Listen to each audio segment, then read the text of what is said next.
കേരളീയരുടെ അങ്ങനെയുള്ള ഒരു സീസണൽ ഡിഷാണ് നമ്മൾ ഇന്ന് തയ്യാറാക്കാൻ പോകുന്നത്. മാമ്പഴ പുളിശ്ശേരി.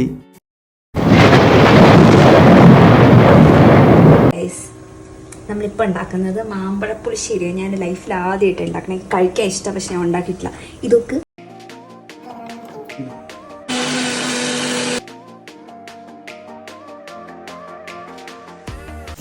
അടിപൊളിയല്ലേ? നല്ല ടേസ്റ്റ് ഉണ്ട്. മസാലന്റെയും എല്ലാം കൂടി അടിപൊളി. നീ പറഞ്ഞപ്പോൾ ഒന്നുമില്ല കേട്ടോ. മാമ്പഴപ്പുളിശ്ശേരിയിൽ തൈര് ഇടണം. 3 മണിക്കൂർ കഴിഞ്ഞ തൈര് എത്തും. തൈര് നമ്മുടെ ചോറുണ്ടാക്കാൻ അരിയില്ല. ഓർഡർ ചെയ്തിട്ടുണ്ട്. 3 മണിക്കൂർ കഴിഞ്ഞ് വരും. ഇവൻ നാവിൽ വെച്ച് രുചി പറഞ്ഞാലേ ഏത് കറി എനിക്ക് ബോധിക്കൂ. തീരെ രസമല്ല.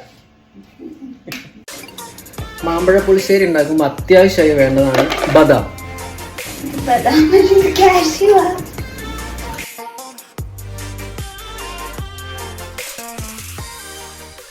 മുറിവേറ്റ സിംഹത്തിന്റെ ശ്വാസം ഗർജനത്തെക്കാൾ ഭയങ്കരമായിരുന്നു.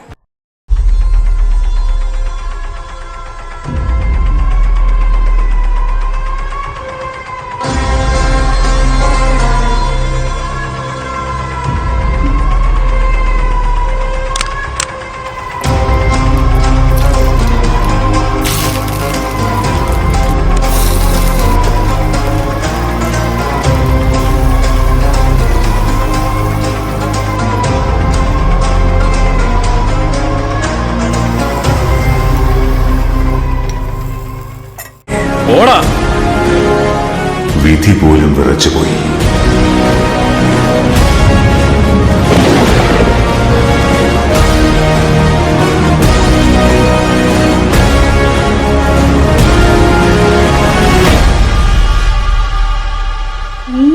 സൂപ്പർ. സാകളെ കേരള ഫയർഫോഴ്സിനും ഇവിടുത്തെ നാട്ടുകാർക്കും മണവാളാൻ സൽസിന്റെ പേരിലും എന്റെ വ്യക്തിപരമായ പേരിലും ഞാൻ നന്ദി രേഖപ്പെടുത്തിക്കൊള്ളുന്നു.